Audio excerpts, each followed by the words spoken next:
ይጹም አይን ይጹም ጆሮ ይጹም እጅ ይጹም እግር ይጹም ልብ ይጹም ጸጉር ይጹም ፊት ይጹም ሁሉ ነገር ከራስ ጸጉራችን እስከ እግር ጥፍራችን ድረስ ያሉት በጠቅላላ ጾም ታዞላቸዋል። ጆሮ ይጹም ማለት ነው። እስኪ ንገሩ ጮክ ብላችሁ ምእመናን ጆሮ ይጾማል አይጾምም? ከምን? ከሐሜት ያውኛ ስናማ ወበዙ ዘውን ሰዋን እንደው ፈጣሪ ይቅር በለኝ እንጂ የሱ ነገር እያለን እዛው ራሳችን ንስሐ እየገባ ራሳችን እየጨቃ እየወደ መልስ እየታጠበን አይነት ነው እንትን ምንለው። ታዲያ በጾማችን ማድረግ የሚገባን ምንድነው ቢባል እነዚህን ሕዋሳት አደብ ማስያዝ። ምንድነው መናገር ያለብን? ምንድነው ከአንደበታችን መውጣት ያለብን? ወንድሞቻችንን እንዳንገድላቸው በቃል ሰዎችን በቃል እንዳናሸማቅቃቸው ከክርስትና እንዳናስወጣቸው በቃል በአሽሙርና በሽሙጥ ሰዎች ወደ ቤተክርስቲያን እንዳይቀሩ እንዳናደርጋቸው መጠንቀቅ ያለብን ምንድነው? ብዙ ሰዎች ከቤተክርስቲያን ይቀራሉ። ይሄን ታውቃላችሁ? አያችሁ ምን ተጠቀመው ቃል አያችሁ ሰውን የምናባረርበት አያችሁ ሰውን የምንቀበልበት ፈሪሳውያን የሆኑ ሰዎች ግብዞች የሆኑ ሰዎች ብዙ ሰዎች ከሃይማኖት ርቀው ሌላ በሌላ ግብር የምናውቃት የቡና ቤት ሴት የምንላት ሴት ጧፍ ይዛ ብትመጣ እንዴት ደፍረሽ ቤተክርስቲያን ገባሽ ልንላት እንችላለን። በጣም እኮ አሳዛኝ። እግዚአብሔር የማረውን ሰው ኃጢአቱን እያስታወስን የምናሰቃይ ስንት ሰዎች ነን።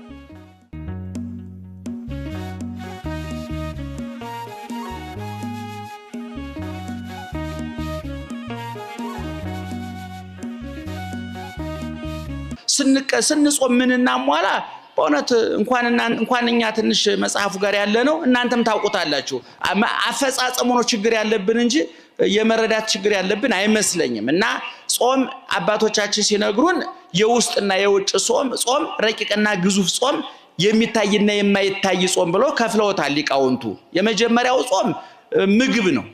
የምግብ አይነቶችን ነው ጥሉላት የምንላቸውን የእንስሳት ተዋጽኦ ብሎ ጥሩ ስያሜ ሰጥተዋቸዋል። እነዛን አሁን በከተማ የሚታየው የድግስ አይነት ግን የጾሞችን የፍስኮችን የሚያስንቅ ሆኗልና ይሄም ሌላ ጥናት የሚያስፈልግ የጾም መሰረታዊ ዓላማ የሰውን ኃይል ማድከም ሌሎችን እንደሚራቡ ማሰብ ሰውነታችን ስጋዊ ሰውነታችን ሲደግም መንፈሳዊ ሰውነታችን ይጠነክራል። ታላቁ ሊቅ ዮሐንስ አፈወርቅ ሰው በስጋው ሲያረጅ ነፍሱ ትጎረምሳለች ይላል። በስጋው ሲጎረምስ ደግሞ ነፍስ ታረጃለች ይላል። አሁን ይሄ ሰሞን ነፍስ የምትጎረምስበት የምትጠነክርበት ጡንቻዋን የምታሳይበት የደረቷን ስፋት የጡንቻዋን ፍርጥምና የምታሳይበት ወቅት ነው። ነፍስ ህሊና የሚደሰትበት አይምሮ የሚደሰትበት ሰውነታችን ከምግብ ሸክም ነፃ የሚወጣበት የተራቡትን የምናስብበት ወቅት ነውና የመጀመሪያው የሚታየው ፊት ለፊት የሚታየው ምግብ ነው። ባለቤቱም ሲያስተምር ከዘጠኙ ብፁዓን ያለ ከጠቀሳቸው መካከል አንዱ ብፁዓን ለይረህው በእንተ ጽድቅ እስመ እሙንቱ ይጸግቡ ስለ ጽድቅ የሚራቡ ብፁዓን ናቸው ይጠግባሉና ነው። እንግዲህ የሚጠግቡ ደግሞ በግልባጩ ይራባሉና ነው በግልባጩ። ስለዚህ ከምግብ መከልከል ነው። ሌላ ነገር እንዲርበን እስኪሰማን ድረስ ማለት ነው። ሁለተኛውና ደግሞ ረቀቅ ያለው ጾም ደግሞ ታላቁ ሊቃችን ቅዱሳችን የኢትዮጵያ ዘወደ አፍሪካ ኩራት የሆነው ቅዱስ ያሬድ ብሉይን ሐዲሱን በተነተነበት መጻሕፍተ መነኮሳት መጻሕፍተ ሊቃውንቱን ባብራራበት ከሱ በፊት የተጻፉ ድርሳናት ገድላትን ባመሰጠረበት በጾመ ድጓ በሌሎችም ድርሳናቱ ሁልጊዜ እንደምንለው ቅዱስ ያሬድ እንደነ ኢሳይያስ እንደነ ቅዱስ ጳውሎስ እንደነ ኢሳይያስ ብሉይን የሚያውቅ እንደነ ቅዱስ ጳውሎስ ሐዲሱን የሚያውቅ ብሉይ ሐዲሱን ያወቀ ደራሲ ነው፣ ጠቃሽ ነው፣ አመስጣሪ ነው። እንደው ቅዱስ ያሬድን ከዜማ ጋር ብቻ ያያይዙ የሚጠቅሱ ብዙ ሰዎች ሲሳሳቱ ቅዱስ ያሬድ ከዜማው ይልቅ ምስጢሩ የበለጠ ጫና ይበልጥ ብልጫለው ይላሉ ሊቃውንቱ። እና ዙሮ ቅዱስ ያሬድ ይጹም አይን ይጹም ጆሮ ይጹም እጅ ይጹም እግር ይጹም ልብ ይጹም ጸጉር ይጹም ፊት ይጹም ሁሉ ነገር ከራስ ጸጉራችን እስከ እግር ጥፍራችን ድረስ ያሉት በጠቅላላ ጾም ታዞላቸዋል። ጆሮ ይጹም ማለት ነው። እስኪ ንገሩ ጮክ ብላችሁ ምእመናን ጆሮ ይጾማል አይጾምም? ከምን? ከሐሜት ያውኛ ስናማ ወበዙ ዘውን ሰዋን እንደው ፈጣሪ ይቅር በለኝ እንጂ የሱ ነገር እያለን እዛው ራሳችን ንስሐ እየገባ ራሳችን እየጨቃ እየወደ እየታጠበን አይነት ነው እንትን የምንለው። ስለዚህ አይናችን ምን እየሰራ ነው? ጆሮአችን ምን እየሰራ ነው? እዚህ በትምህርተ ኅቡዓት ላይ አይኖቻችሁን አሳውሩ፣ ጆሮዎቻችሁን አጽምሙ አይዛኒክሙ፣ ጆሮዎቻችሁ አደንቁሯቸው ይላል። ከምን? ከክፋት፣ ከተንኮል፣ ከሐሜት፣ ከጥላቻ።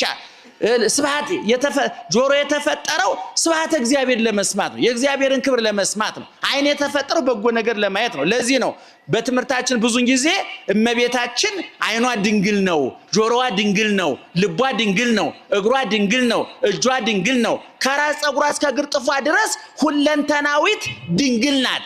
የባከነ አይን፣ ጆሮ፣ አፍንጫ፣ ልብ፣ እጅ፣ እግር የላትም። በግልባጩ ደግሞ ሔዋን ሁለመናዋ የፈራረሰ ድንግልናዋ የጆሮዋ የአይኗ የጆሮዋን ድንግልና ዲያብሎስ ወሰደው። እሱን ስትሰማ የአይኗን ድንግልና የበለሱን ፍሬ ስታይ ተወሰደ። የእጇ ድንግልና የበለሱን ፍሬ ስትቆርጥ ተወሰደ። የእግሯ ድንግልና ወደ በለሱ ፍሬ ስትገሰግስ ተወሰደ። የልቧ ድንግልና ትዕቢትን ስታስብ ተወሰደ። ስለዚህ ሔዋን ከራስ ፀጉሯ እስከ እግር ጥፍሯ ድረስ መላ ክብሯን አጣች። ጆሮዋ ረከሰ፣ አይኗ ረከሰ፣ እጇ ረከሰ፣ እግሯ ረከሰ፣ ልቧም ረከሰ። የሷን የካሰችላ መካሻዋ ደግሞ ድንግል ማርያም ቅድም እንዳልኳችሁ ሔዋን ሰይጣንን አይታ ያረከሰችውን አይን የበለሱን ፍሬ አይታ ያረከሰችውን አይን ክርስቶስን በማየት መልአኩ ቅዱስ ገብርኤልን በማየት ድንግልናውን አስጠበቀችው። ሔዋን የበለሱን ፍሬ በመቁረጥ ያረከሰችውን እጅ ፍሬ ሕይወት ክርስቶስን በመታቀፍ አስከበረችው። ሔዋን ወደ በለሱ በመገስገስ ያረከሰችውን እግር ወደ ቤተ መቅደስ በመገስገስ አስከበረችው። ሔዋን የምድርና የሰማይና የምድር ንግስት ሲላት ደስ ሲላት የልቧ ድንግልና በትዕቢት እንደተወሰደ ድንግል ማርያም ደግሞ እፎኑ ይከውነኒ ይሄ እንደምን ይሆንልኛል አይገባኝም በማለት የልቧን ድንግልና አስጠበቀችው። ስለዚህ ምእመናን የጆሮ ድንግልና አለ ክፉ የማይሰማ፣ የአይን ድንግልና አለ ክፉ የማያይ፣ የእጅ ድንግልና አለ በሰው ወንጀል የማይፈር፣ በሰው ላይ አደጋ የማያመጣ፣ ጠመንጃ የሚያቀባብል፣ ቦምብ የሚያቀባብል፣ ሌላ ተንኮል የሚሰራ እጅ ድንግልናውን አጥቷል ማለት ነው። ስለዚህ ስንጾም እዚህ ውስጥ ያላችሁ ሰዎች እንግዲህ የአይናችሁ ድንግልና ምን ያህል እንደሆነ እናንተ ታውቁታላችሁ። እንግዲህ በዚህ በአይነ ጉዳይ እኔ የኛ ድንግል ነው እስካሁን ድረስ የኛ ምንም አላየም እስካሁን ድረስ። ደህና ዋላችሁ። ስለዚህ ጾም ስንት አይነት ነው ምእመናን? ጾም ስንት አይነት ነው? የመጀመሪያው ከምግብ ከጥሉላት መባልዕት ከለምለም ከእንስሳት ተዋጽኦ ብለው ታውቁታላችሁ እሱን። ሁለተኛው ዋነኛው ግን ብዙዎቻችን የሚሳነን ይሄኛው ነው። ይሄ ቅድም የተነተንኩት ማለት ነው። ቅድም የተነተንኩት የአይን የጆሮ የነዚህ ጠቅላላነት ከተጠበቁ ሰው በጤና ይኖራል ማለት ነው። ዮሐንስ አፈወርቅ የአይምሯችን ጉዳይ የሚያስፈጽምባቸው የውጭ ሕዋሳት አሉ ይላል። ሰው በቦክስ ለመማታት እቅድ የሚያወጣ በጭንቅላቱ ነው። ቦክስ የሚማታው ግን በምኑ ነው? በእጁ ነው። ሰው ወደ ተንኮል ቦታ ጠንቋይ ቤት ልሂድ ብሎ የሚያስበው በምኑ ነው? በጭንቅላቱ ነው። ጉዳይ አስፈጻሚ ግን ማን ነው? እግር ነው። የመንግስትን እቅድ ፖሊስ እንደሚያስፈጽመው የአይምሮን እቅድ የሚያስፈጽሙ እነጅ እግር ናቸው። ስለዚህ እነሱን እንደው እነጅ እግር 10 ጊዜ ከመታጠብ ይልቅ በቁም ነገር ከክፉ ነገር መጠበቅ ማለት ነው። ይህንን እንግዲህ ቅድም ወንድማችን ካብራራዋ ጋር አብራችሁ ሰፍታችሁ አዳምጡን። ታዲያ በጾማችን ማድረግ የሚገባን ምንድነው ቢባል እነዚህን ሕዋሳት አደብ ማስያዝ ያስፈልጋል።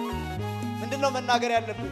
ምንድነው ከአንደበታችን መውጣት ያለበት? ወንድሞቻችንን እንዳንገድላቸው በቃል ሰዎችን በቃል እንዳናሸማቅቃቸው፣ ከክርስትና እንዳናስወጣቸው፣ በቃል በአሽሙርና በሽሙጥ ሰዎች ወደ ቤተክርስቲያን እንዳይቀርቡ እንዳናደርጋቸው መጠንቀቅ ያለብን ምንድነው? ብዙ ሰዎች እኮ ከቤተክርስቲያን ይቀራሉ። ይሄን ታውቃላችሁ? ብዙ ሰዎች አውደ ምሕረቱን ይሸሻሉ። ብዙ ሰዎች ታቦቱን ይሸሻሉ። ብዙ ሰዎች ካህናትን ይሸሻሉ። ብዙ ሰዎች ቀሳውስትን ይሸሻሉ። ብዙ ሰዎች ሰባኪያንን ይሸሻሉ። መምህራንን ይሸሻሉ። አገልጋይ ይሸሻሉ። ክርስቲያኑን ይሸሻሉ። አንቺ ብሎ ክርስቲያን፣ አንቺ ብሎ ኦርቶዶክስ፣ አንተ ብሎ ክርስቲያን፣ አንተ ብሎ ኦርቶዶክስ እየተባለ የሚሸማቀቅ በአሽሙር የሚሸማቀቅ ባለባበሱ የሚሸማቀቅ የቤተክርስቲያንን ደጅ ለማየት የሚፈራ በጣም ብዙ ሰው አለ። ባለባበሷ እየተሳቀቀች ሁልጊዜ የቤተክርስቲያኑን በር ሳታይ የምትኖር እህት አለች በጣም ብዙ። ምክንያቱም ሰው በአይኑ ይገርፋታል፣ ሰው ይገላምጣታል፣ ሰው በቃል ይገርፋታል። ሰው በአሽሙርና በሽሙጥ ይገርፋታል፣ ያሰቃያታል። ሰው በአንደበት ይደበደባል። ጌታ በሉቃስ ወንጌል ምዕራፍ 10 ከቁጥር 29 ጀምሮ የመሰለው ምሳሌ ትዝ ይላችኋል። ከኢየሩሳሌም ወደ ኢያሪኮ ሲወርድ ወንበዴዎች አግኝተው የገረፉት ሰው፣ የደበደቡት ሰው ትዝ ይላችኋል። የገፈፉት ሰው ትዝ ይላችኋል። እነዚያ ወንበዴዎቹ የገረፉት ስለ መደብደብ ብቻ የተናገረ ይመስላችኋል? ስለ ዱላ ብቻ የተናገረ ይመስላችኋል? ከኢያሪኮ ወደ ከኢየሩሳሌም ወደ ኢያሪኮ መውረድ ማለት ከቅድስና ወደ ኃጢአት መውረድ ማለት ነው። ሰዎች ከቅድስናቸው ዝቅ ሲሉ እኛ ተጨምረን እንደ ወንበዴ የምንደበድባቸው ሰዎች አሉ። ወጥተው እንዲቀሩ የምናደርጋቸው ሰዎች አሉ። በቃል ስንት ሰው ሰብረናል። በቃል ስንት ሰው ሰብረናል። በቃል ስንት ሰው አባረናል። በቃል ስንት ሰው አሸማቀናል። ዳግሚያ ኦርቶዶክስ ቢባል ነገር አላይም እንዲል ሰው እንዲህ ያደረግን ስንት ሰዎች አሉ። ጥንቃቄ ይፈልጋል።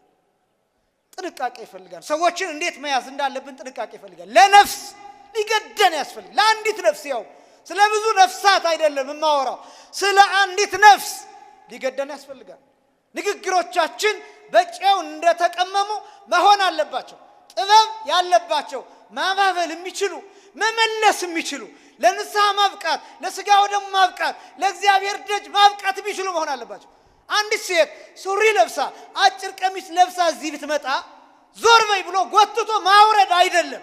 እህቴ መምጣትሽ መልካም ነው፣ ነገር ግን ይህንን አስተካክለሽ ነገ እንድትመለሽ አደራ እንዳትቀሪ፣ የሚያስፈልገውን ነገር ሁሉ አግዛለሁ ብሎ መላክ ነው።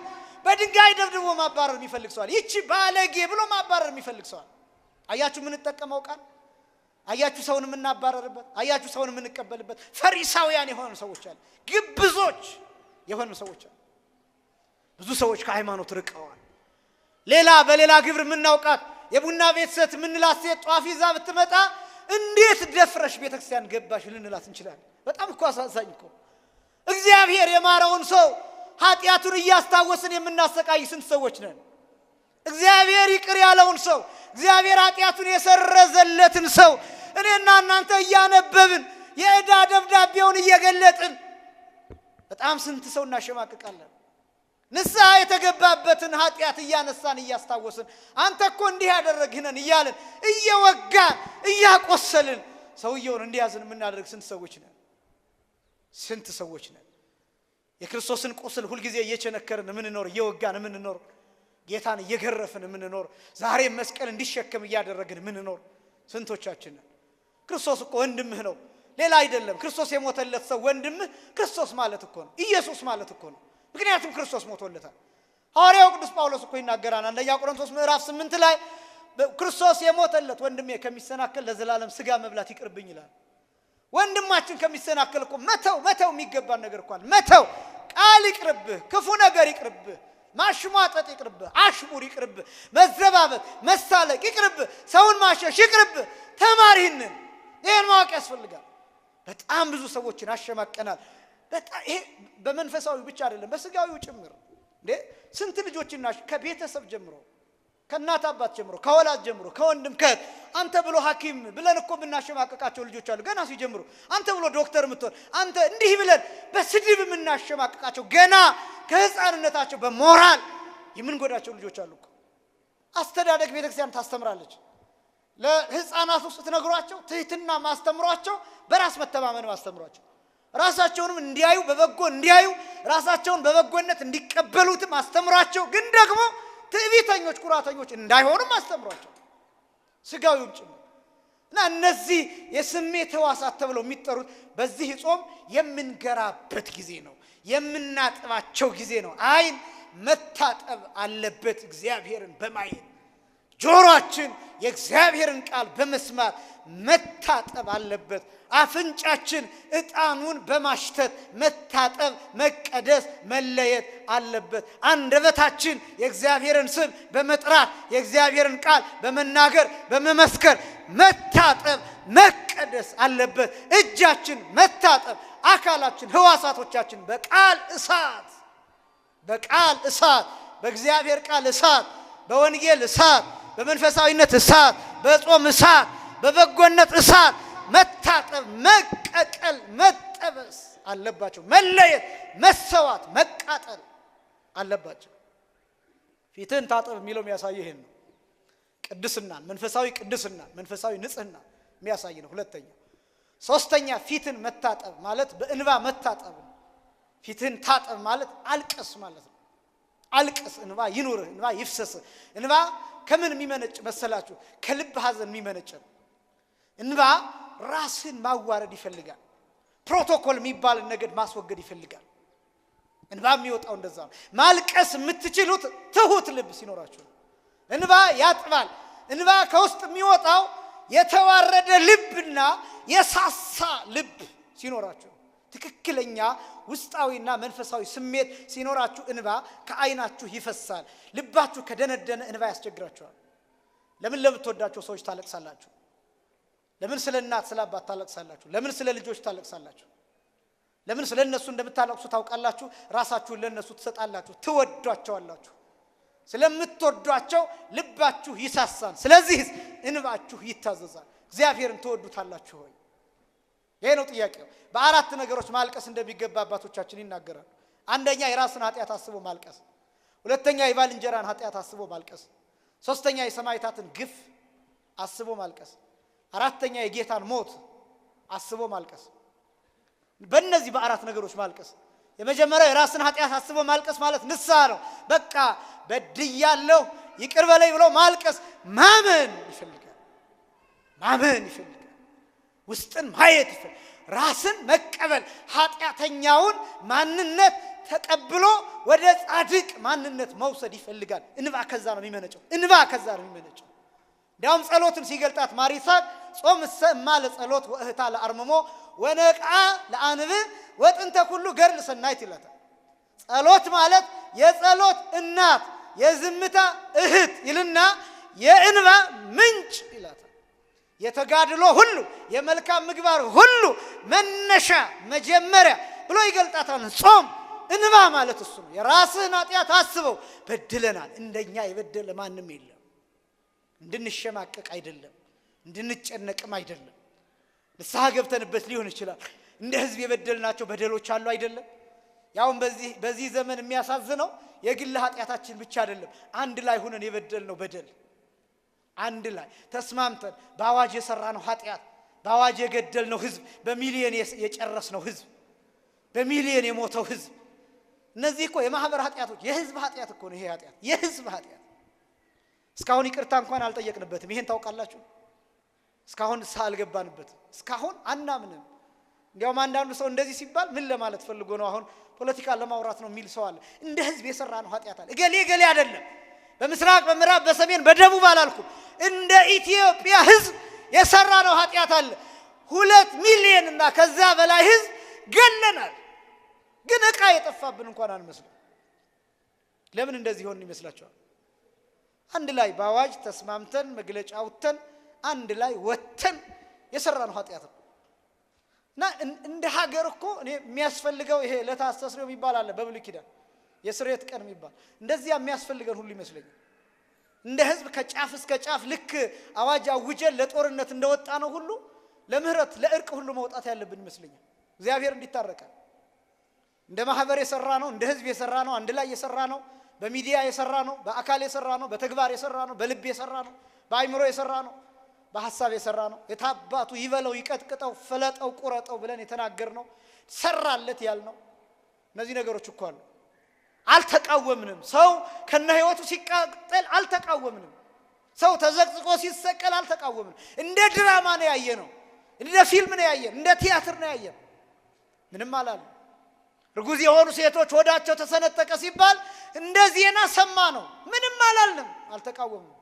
ሞት ለመድን። በስልኮቻችን ያሉትን የተገደሉትን ሰዎች ዙም አድርገን እናያለን። የተቆረጠውን አንገት ዙም አድርገን እናያለን። ለመድ ነው። ሬሳ ያለበትን ፎቶ ኪሳችን ውስጥ ከተን እንሄዳለን። ለመድ ነው። ሞት ለመድን። አይታወቅም። ምናልባት ወንጀል ስለሆነ መንግስት ይጠይቀናል ብለን ስለምንፈራ እንጂ ሁላችንም ውስጥ የመግደል ሐሳብ እንዳይኖር እፈራለሁ። እንጠላለን ወንድሞቻችንን። ብዙዎቻችን ወንድሙን የሚጠላ ነፍሰ ገዳይ ነው የሚለው መጽሐፍ። ከመጥላት ይጀምራል። አያችሁ፣ እንደ ሕዝብ የሰራነው ኃጢአት አለ እና ስለዚህ ኃጢአት ማልቀስ ይገባናል። በእንባ እግዚአብሔር ከማረን ማልቀስ እንባ ማፍሰስ ይገባል። የራሱን ኃጢአት አስቦ ማልቀስ። ሁለተኛው የባልንጀራን ኃጢአት አስቦ ስለሌሎቹ ማልቀስ ቅድም እንደገለጽኩት ይገባል። ሶስተኛ ግፋ ሰማዕታትን አስቦ የሰማዕታትን ግፍ አስቦ ማልቀስ ይገባል። በአዲስ ኪዳንም በብሉይ ኪዳንም ስለተገደሉ ሰዎች በግፍ ስለተገደሉ ሰዎች ማልቀስ ይገባል። ስለ ሰማዕታት መከራ፣ ስለነ ቅዱስ ጊዮርጊስ መከራ፣ ስለነ ቅዱስ መርቆሬዎስ መከራ ስለነሱ ማልቀስ ይገባል። በአገራችን በልዩ ልዩ ክፍሎች ስለታረዱት ካህናት ስለታረዱት ኦርቶዶክሳውያን ማልቀስ ይገባል። ማሰብ ይገባል። እነሱ ስለነሱ ግፋ ሰማዕታት ቢባል ይሄ የመጨረሻው ሞተ ወልደ እግዚአብሔርን አስቦ ማልቀስ ይገባል። ሞተ ወልደ እግዚአብሔርን ማለት የክርስቶስን መከራ በዚህ ጾም አንዱ የምናስበው የጌታን መከራ ነው የምናስበው። ችንካሩን እናስባለን፣ ቁስሉን እናስባለን፣ መስቀል ተሸክሞ መደፋቱን እናስባለን። የተገረፈውን ግርፋት 6666 ጊዜ የተገረፈውን ግርፋት እናስባለን። በጅራፍ የተረጨውን ስጋ የተፈረፈረውን ስጋ በቀራንዮ ምድር ላይ የተበተነውን ስጋ እናስባለን። የተረጨውን ደም እናስባለን። የገጠጠውን አጥንት የሚቆጠረውን አጥንት እንደ በረዶ ነጭ የሆነውን ያ ደም የሸፈነውን አጥንት እናስባለን። ያ ሾህ አክሊል ጭንቅላቱን የሚቀደውን ጭንቅላቱን የፈጠፈጠውን ወደ ሰማይ የሚደርሰውን የብረት ሾህ የብረት ምስማር እሱን እናስባለን። ስቃዩን እናስባለን። መቃተቱን እናስባለን። ጩኸቱን እናስባለን። መራቡን እናስባለን። ተጠምቶ ሐሞት መጠጣቱን እናስባለን። 33 ዓመት ከ3 ወር ክርትት ማለቱን እናስባለን። ድካሙን እናስባለን። ይሄ ጾም ማለት ይሄ ነው። ፊትህን ታጠብ ማለት ይሄን እያሰብክ አልቅስ፣ ይሄን እያሰብክ በእንባህ ታጠብ፣ ኃጢአትን እያሰብክ በእንባህ ታጠብ አልቅስ ማለት ነው። የሚያለቅስ ልብ፣ የሚሳሳ ልብ፣ ለእግዚአብሔር የሚነጠፍ ልብ፣ ማይኮራ ልብ፣ ማይተብት እኔ ሐኪም ሲሆን እኔ ዶክተር ሲሆን እንዴት እንባ ይወጣኛል ብሎ ማያስብ፣ እኔ ፕሮፌሰር ሲሆን እንዴት እንባ ይወጣኛል ብሎ ማያስብ፣ እኔ አለቃ ሲሆን እኔ እንደዚህ ሲሆን እኔ ማኔጀር ሲሆን እኔ ብዙ ሰራተኞች ኃላፊ ሲሆን እኔ የተማርኩ ሲሆን እኔ ትልቅ ሰው ሲሆን እንዴት በእግዚአብሔር ፊት እንደ ሴት እንዴት አለቅሳለሁ ብሎ የማያስብ ወንድ፣ እንዴት ትልቅ ሴት ሲሆን አለቅሳለሁ ብላ የማታስብ ሴት፣ ፕሮቶኮላን በእግዚአብሔር ፊት የማትጠብቅ ሴት፣ የማይጠብቅ ወንድ፣ ክብሩን ያነጠፈ ሰው ለእግዚአብሔር ክብሩን ለእግዚአብሔር ያዋረደ ክብሩን ለእግዚአብሔር የጎዘጎዘ ሰው ያስፈልጋል። ፊትን መጣጠብ አንደኛ አካላዊ ስጋዊ ንጽህናን መጠበቅ፣ ሁለተኛ መንፈሳዊ ንጽህናን ውስጣዊ ንጽህናን ቅድስናን መጠበቅ፣ ሶስተኛ በእንባ በንስሐ እንባ መታጠብ። አምላካችን እግዚአብሔር ፊታችንን ታጥበን ንጹሃን ሆነን ቅዱሳን ሆነን ይህንን ጾም እንድንጨርሰው ቅዱስ ፈቃዱ ይሆንልን። ከጾሙም በኋላ ንጽህናችንን ቅድስናችንን ይዘን እግዚአብሔርን ደስ የሚያሰኘውን መልካም ስራ እየሰራን ንስሐ እየገባን ቅዱስ ሥጋውን ክቡር ደሙን እየተቀበልን እንድንኖር የመንግስቱ ወራሾች እንድንሆን የአምላካችን እግዚአብሔር ቅዱስ ፈቃዱ ይሆንልን። ጾሙን በሰላም ያስፈጽመን። ወስብሐት ለእግዚአብሔር።